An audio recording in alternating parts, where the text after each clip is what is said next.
غربت سے نفرت۔ فرحانہ میرے تایا کی بیٹی تھی، لیکن اس سے میرا دوستی کا ناتا تھا۔ وہ مجھے اکثر کہا کرتی تھی کہ ہم آپس میں کزن تو ہیں، لیکن اس سے بھی بڑھ کر دوست ہیں، اور دوست ایک دوسرے کا آئینہ ہوا کرتے ہیں۔ بس میری زندگی تمہاری دوستی کے آئینے میں ہمیشہ شفاف رہے گی۔ وہ یہ بات تب کیا کرتی تھی جب وہ 13 برس کی تھی۔ یہ وہ عمر ہوتی ہے جب لڑکیاں عموماً اپنے سپنوں کے تخت سجاتی سنوارتی ہیں اور اس پر کسی من موہنے کو شہزادہ بنا کر بٹھا لیتی ہیں اور خود کو اس کی ملکہ تصور کرنے لگتی ہیں۔ لیکن فرحانہ کے ذہن میں ایسا کوئی خیال نہیں تھا۔ اس کا ذہن بہتے چشمے کی طرح صاف شفاف تھا۔ ایسے میں اس کی منگنی خالہ جاد ریان سے کر دی گئی۔ تو سادہ دل، معصوم صورت اور اچھی سوچ رہنے والی لڑکی کی معصوم سوچ میں کسی ہم سفر ساتھی کے تصور کی کھڑکی کھل گئی، کیونکہ منگنی کے بعد یقیناً اس کے ذہن میں شادی کا تصور بھی اجاگر ہوا ہوگا۔ اس نے اب اس نہج پر خواب دیکھنے شروع کر دیے۔ اتفاق ہے کہ انہی دنوں فرحانہ کی کلاس میں ایک نئی لڑکی داخل ہوئی جس کا نام تبسم تھا۔ اس لڑکی سے فرحانہ کی دوستی ہو گئی۔ یہ لڑکی بہت اونچے خواب دیکھنے کی عادی تھی۔ اس نے ہی فرحانہ کے دماغ میں یہ بات ڈالی کہ تم نے کہاں غریبوں میں منگنی کروا لی ہے، ساری عمر چھوٹی چھوٹی خوشیوں کو ترسوگی۔ اب بھی وقت ہے، ریان سے شادی سے انکار کر دو۔ میری کزن اس کی باتیں سنتی اور چپ رہتی۔ تبسم سے اس کی دوستی اتنی بڑھ گئی کہ وہ فرحانہ کے گھر بھی آنے جانے لگی۔ ایک روز واحد اتفاق ہے کہ ریان بھی آیا ہوا تھا۔ تبسم نے ریان کو دیکھا اور برا سا منہ بنایا۔ جب وہ چلا گیا تو اس نے فرحانہ کے خوب کان بھرے کہ تم تو بڑی بے وقوف ہو، ایک تو غریب خالہ جات سے منگنی کروا لی اور صورت بھی نہ دیکھی۔ چلو خوبصورت ہی ہوتا تو کوئی بات تھی، پر اس نے میری کزن کا دل خوب برا کر دیا۔ اب وہ بھی اس نہج پر سوچنے لگی جس پر تبسم اسے سوچنے پر مجبور کر رہی تھی۔ ایک دن اصرار کر کے وہ فرحانہ کے ساتھ ریان کے گھر بھی گئی۔ اسے خالہ کے گھر رہن سہن بھی نہ بھایا۔ ظاہر ہے وہ لوگ متوسط طبقے سے تھے تو رہن سہن بھی اپنی حیثیت کے مطابق رکھا ہوا تھا۔ اب وہ ہر وقت یہی کہتی کہ ریان تمہارے قابل نہیں ہے فرحانہ، دیکھو تو تم کتنی خوبصورت ہو، تمہارے لیے امیر اور خوبصورت لڑکوں کی کوئی کمی نہیں ہے۔ لڑکیوں کو ایسے گھر میں شادی کرنا چاہیے جو اس کے خوابوں کے عین مطابق ہو۔ ایسے گھر کا انتخاب کرے کہ تمہارے خواب اور خوشیاں جہاں پوری ہوں۔ تبسم کے خیالات تو دراصل اپنے متعلق تھے، لیکن وہ رفتہ رفتہ فرحانہ کو بھی فریب کی اس وادی میں لے گئی۔ یوں میری کزن حقیقتوں سے دور ہوتی چلی گئی۔ اب جب کہ میں اسے ملتی تو وہ کہتی، سارا میں ریان سے شادی کر کے اپنی زندگی مفلسی کی مٹی میں ملانا نہیں چاہتی ہوں۔ میں سمجھاتی کہ وہ نیک لڑکا ہے، قابل ہے، کماؤ ہے، کیا ہوا کہ ابھی چھوٹی پوسٹ پر ہے، عمر بھی تو اس کی کم ہے، رفتہ رفتہ ترقی کر کے بالا آخر ایک روز بڑے عہدے تک پہنچ جائے گا۔ تمہارے خالو رزق حلال کماتے ہیں تو دولت کی ریل پیل نہیں ہے، اور وہ جس سیٹ پر ہیں اگر رشوت لیں گے تو وارے نیارے ہو جائیں گے۔ ان کا اپنا گھر ہے۔ کہنے لگی، اس کو تم گھر کہتی ہو، 5 مرلے کا بھی کوئی گھر ہوتا ہے، نہ لان نہ کھلا محل، اف میرا تو دم گھٹ جائے گا۔ میں سچ کہتی ہوں کہ ریان سے شادی نہیں کروں گی، کیونکہ جس شریک سفر کی شخصیت میرے خیالوں میں سما گئی ہے وہ ریان نہیں کوئی اور ہے۔ کون ہے وہ؟ میں نے پوچھا۔ کہا کہ کون ہے نہیں جانتی، کیونکہ میں نے خود بھی اس کو ابھی تک نہیں دیکھا۔ فرحانہ کے والد بزنس مین تھے، ان کے کپڑے کا کام تھا، وہ ہول سیل کا کام کرتے تھے، ایک فیکٹری بھی تھی۔ میری کزن بنگلے میں رہتی تھی، پھر بھی اس کے والدین کو اپنے سے کم حیثیت رشتہ داروں سے لگاؤ تھا اور وہ دل سے ان کا احترام کرتے تھے۔ انہوں نے بیٹی کا رشتہ اگر ریان کو دیا تھا تو کچھ سوچ سمجھ کر ہی دیا تھا۔ ریان قبول صورت تھا اور فرمانبردار لڑکا تھا، مستقبل میں ترقی کے روشن امکان تھے، لیکن فرحانہ کو تو بس اپنے سے بڑے گھر سے بھی زیادہ بڑے گھر میں جانا چاہتی تھی، اور میں حیران ہوتی تھی کہ اسے کیا ہو گیا ہے۔ میں نے اس کو بہت سمجھایا، مگر تبسم کی دوستی اس کے سر چڑھ کر بول رہی تھی، سو وہ میری باتوں کو خاطر میں نہیں لاتی تھی۔ انہی دنوں ریان کی امی تایا کے گھر آئیں۔ وہ فرحانہ کو بہت چاہتی تھی اور اس کو ایک صابر اور شاکر لڑکی سمجھتی تھی۔ ان کا خیال تھا کہ وہ آ کر ان کا گھر سنوار دے گی۔ وہ ہر پل اس پہ واری جاتی تھی۔ وہ نہیں جانتی تھی کہ ان کی بھانجی کن ہواؤں میں پرواز کر رہی ہے۔ وہ خواہش کے پر لگا کر اڑتی ہوئی حرص و حوث کے آسماں کی اس بلندی تک جا پہنچی کہ جہاں توازن برقرار رکھنا بہت مشکل ہوتا ہے۔ خالہ نے شادی کی تاریخ مانگ لی تو تایا جی نے 1 سال بعد رخصتی کا کہہ دیا۔ ताकि फरहाना की पढ़ाई मुकम्मल हो सके। खाला ये कहकर चली गईं कि ठीक है, हम 1 साल इंतज़ार कर लेंगे, मगर मैं साल बाद बारात लेकर आऊँगी। उनके जाने के बाद वो मेरे पास आई, बोली कि खाला ने शादी की तारीख मांगी है, मैं बहुत परेशान हूँ। इसमें परेशानी वाली कौन सी बात है, ये तो खुशी की बात है कि तुम्हारी शादी हो रही है। वो बोली, सब कुछ जानते पूछते तुम मेरे जख्मों पर नमक पाशी कर रही हो। अच्छा, फिर तुम सीधे तरीके से अपनी माँ से बात कर लो और जुर्रत के साथ जो तुम्हारे दिल में है कह गुजरो। इन्हीं दिनों मेरी एक कज़न की शादी थी, तो हम मुल्तान चले गए कि वहाँ शादी के हंगामे में फरहाना का ख्याल ही ना रहा।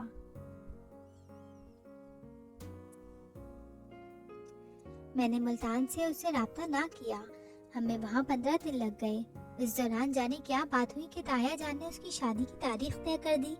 मैं वापस आकर उससे मिली, वो बहुत परेशान थी।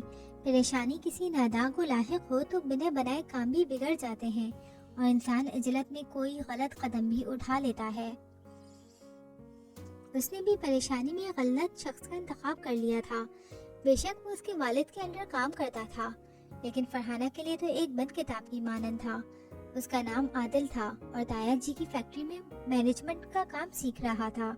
ये उनके बिजनेस पार्टनर का लड़का था और कभी कभार किसी काम से घर पर भी उनके पास आ जाया करता था। एक रोज वो घर आया। ताया घर पर ना थे, बल्कि सारे घर वाले भी किसी तकरीब में गए हुए थे। पेपर्स की तैयारी के बायस फरहाना घर पर थी। आदिल ने दस्तक दी। फरहाना ने दरवाजा खोला और पहली ही नजर में खूबरू नौजवान के हुस्न जमाल से मुतासिर हो गई। उसको खबर थी ये उसके वालिद के शरीके कारोबार का इकलौता बेटा है और बहुत मालदार घराने से है। सोचा अब तक इसके बारे में क्यों गाफिल थी, कभी इसको गौर से देखा भी नहीं।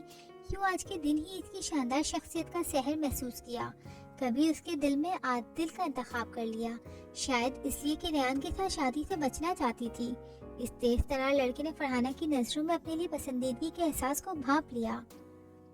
उस रोज तो वो चला गया, घर में कोई ना था। अकेली होने के सबब फरहाना ने भी आने के लिए ना कहा, लेकिन बाद में वो ताया जी का खाना लेने के बहाने आने लगा। जिस रोज ड्राइवर उनके दीगर कारोबारी कामों में मसरूफ होता तो आदिल खाना लेने आ जाता, क्योंकि उसके पास अपनी गाड़ी थी। खाना फरहाना पैक करके देती। इस तरह इन दोनों की आपस में बातचीत हो जाती। पहले वो हफ्ते में एक आध बार आता, फिर रोज आने लगा। शायद ताया जान उस पर तबार करने लगे थे कि बाज नौकर खाने को रास्ते में चख पी लेते थे। एक दिन आदिल आया तो घर में कोई ना था। तभी फरहाना ने उसको गेस्ट रूम में बैठने को कहा, क्योंकि वो बाहर की जानिब था। उसने पूछा, आंटी कहाँ है? वो बराबर में गई हैं, फरहाना ने जवाब दिया।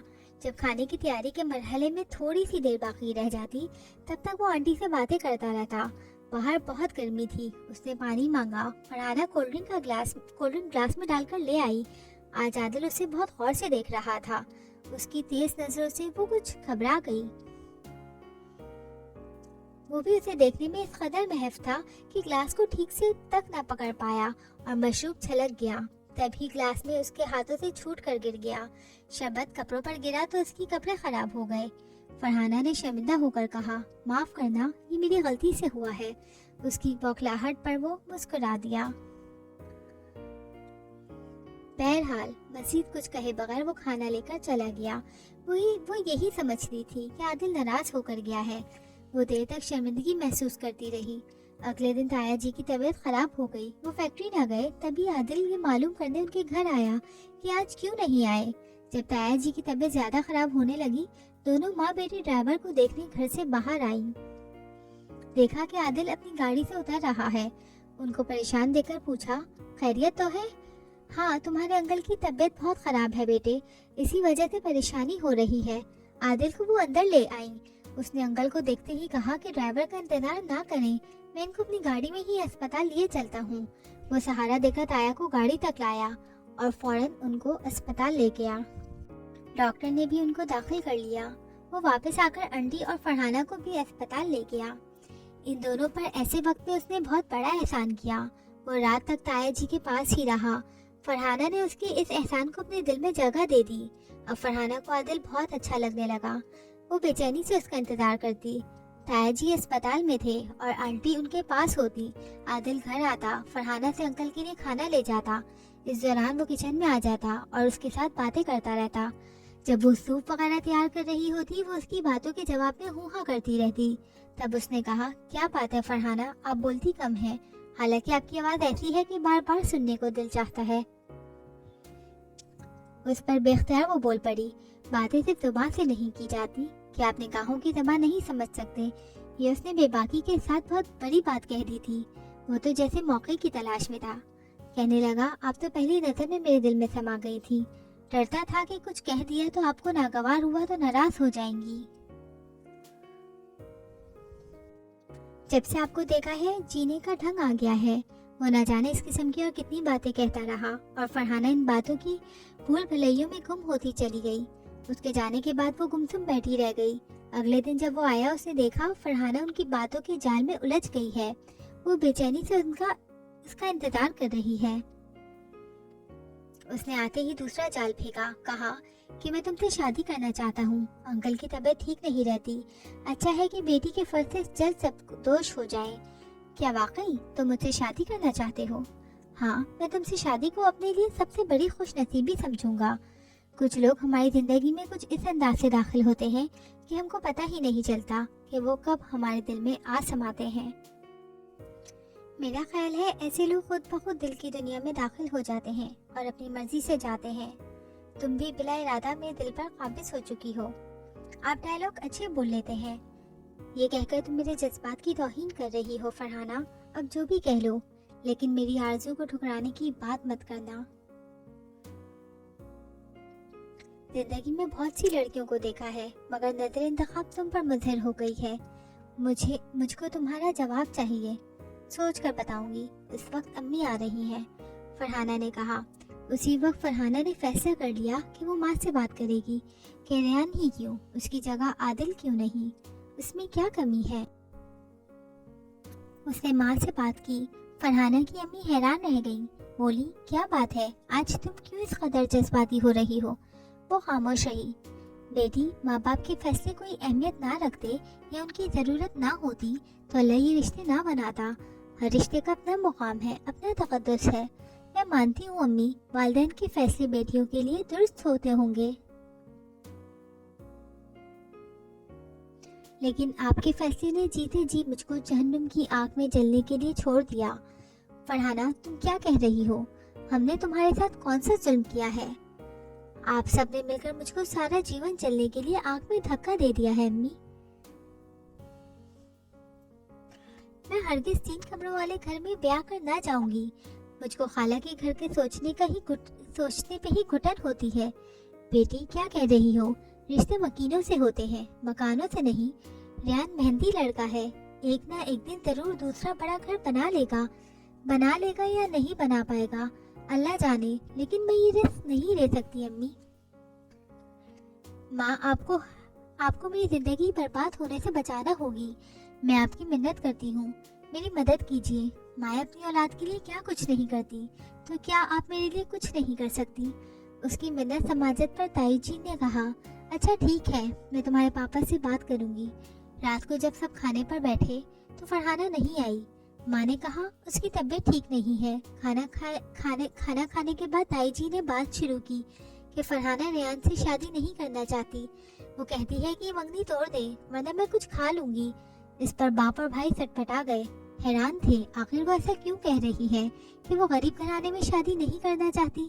उसके भाई गुस्से में आ गए, ये क्या बात हुई, भला ये भी कोई बात है? उसने ये कैसे कह दिया? हमारी इज्जत और गैरत का मामला है, मंगनी हो चुकी है, हमारी नजर में रेयान से अच्छा और कोई नहीं। अम्मी, आप उसको समझा दें कि जो वो चाहती है वो नहीं होगा। गुर्बत के अलावा रेयान में क्या बुराई है? और अगर गुर्बत दूर हो सकती है, गरीब होना कोई ऐब नहीं। उनको अल्लाह ने इतना रस दिया है कि इस इज्जत की जिंदगी वो गुजार रही है। अमीरी गरीबी मुस्तकिल रहने वाली चीज नहीं है, उनके ये दिन भी बदल जाएंगे। वालिद और भाई सुबह जब अपने अपने काम पर चले गए, फरहाना ने माँ से पूछा। ताई जी ने उसको रात वाली गुफ्तगू गोशगुजार कर दी। समझाने की कोशिश भी की, वो किसी सूरत नहीं मानी। उसने फैसला कर लिया अगर उन्होंने उसकी ना मानी तो वो बगावत कर देगी। अगले दिन आदिल अंकल की तबीयत पूछने आया तो उसको देखकर फरहाना खुशी से गुलनार हो गई। जब से उसने आदिल की तवज्जो हासिल की थी, उसको ये घर और अपने घर के लोग पराये लगने लगे थे। वो सिर्फ आदिल को ही अपना समझती थी। आदिल ताई जी से मिला। वो बहुत परेशान थी। उसने परेशानी की वजह पूछी, तब उन्होंने बता दिया कि फरहाना की मंगनी रेहान से हो चुकी है और अब वो हमको परेशान कर रही है। ताई जी ने आदिल को घर का फर्ज समझते हुए सारा अहवाल बता दिया और मदद की दरख्वास्त की। वो सारा किस्सा सुनने के बाद किचन में गया और फरहाना से बात की कि तुम्हारी अम्मी परेशान है, तुम क्या कहती हो? मैंने जो कहना था कह दिया। अगर तुमने मुझसे शादी नहीं करनी तो फिर भी मैं रेहान से शादी नहीं करूंगी। अच्छा, तो भी तुम मंगनी तुड़वा लो। तुम्हारे वालिदैन नहीं मानते तो रेहान से कह दो कि तुम उसको नापसंद करती हो और अगर शादी नहीं करना चाहती, वो इतना ही अच्छा है और नेक इंसान है तो जरूर तुम्हारी रजा की परवाह करेगा और खुद मंगनी खत्म कर देगा। आदिल दोहरी चाल चल रहा था। उधर वो फरहाना की वालिदा से कहता कि आपकी लड़की को समझा रहा हूँ, वो मान जाएगी, और उधर फरहाना को कहता कि मंगनी तोड़ दो। मेरे पास बहुत बड़ा घर है, मैं तुमको खुश रखूंगा। शादी के बाद हम घूमने जाएंगे, मैं तुमको सारी दुनिया की सैर कराऊंगा। वो जब ये बातें सुनती उसके दिल में अरमान मचल उठते। उसको आदिल के अलावा दुनिया में और कुछ नजर न आता। रेहान उनके घर आया। उसने उसके साथ सीधे मुंह बात न की। उसने पानी मांगा तो फरहाना ने मंगनी की अंगूठी ग्लास में डालकर उसको दे दी और कहा कि पानी के बजाय ये अंगूठी उठा लो और गुस्सा पी लो। मैं तुमसे शादी नहीं कर रही। ये बात उसके भाई ने सुनी तो वो उसको मारने को लपका, लेकिन रेहान ने उसे थाम लिया और माँ भी दरमियान में आ गई। रेहान खामोशी से अंगूठी लेकर चला गया। ताई जी किसी को बगैर बताए आदिल के घर गई और उसकी वालिदा से बात की। उस खातून ने कहा, आपको गलत फहमी हुई है, हम अपने बेटे की शादी तय कर चुके हैं और आदिल को भी इस शादी पर कोई एतराज नहीं। अगले माह की 10 तारीख को उसकी शादी है।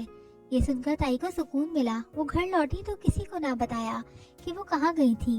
मंगनी की अंगूठी रेहान को वापस करने पर फरहाना के बड़े भाई ने उसको मारा तो उसे बुखार हो गया, लेकिन आदिल ना आया।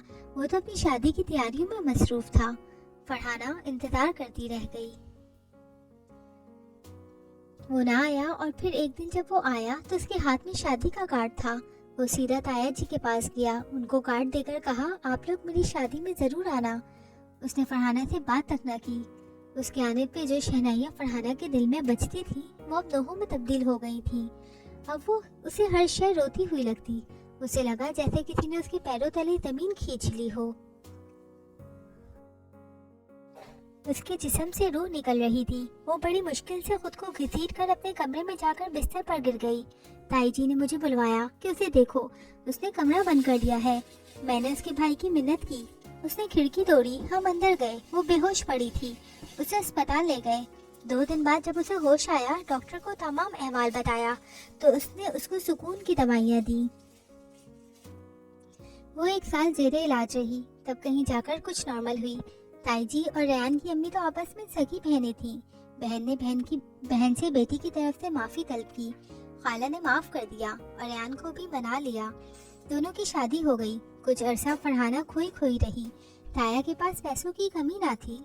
उन्होंने एक बंगला खरीदकर उसको फर्नीचर से आरास्ता करके बेटी को जहेज में दे दिया। जब गुर्बत ना रही तो फिर नफरत कैसी। तो ये है इंसान की उन बुलंद सोचों की औकात, जो हिर्स और हवस के ताबे हों तो वो रेत के घरौंदों की तरह गिरते हैं। आज रेहान ही फरहाना का सब कुछ है और उसको अपने शौहर से कोई शिकायत नहीं है। अगर आपको मेरी कहानी पसंद आई तो प्लीज़ आप मेरा पेज लाइक करें, सब्सक्राइब करें और शेयर करें। Thank you.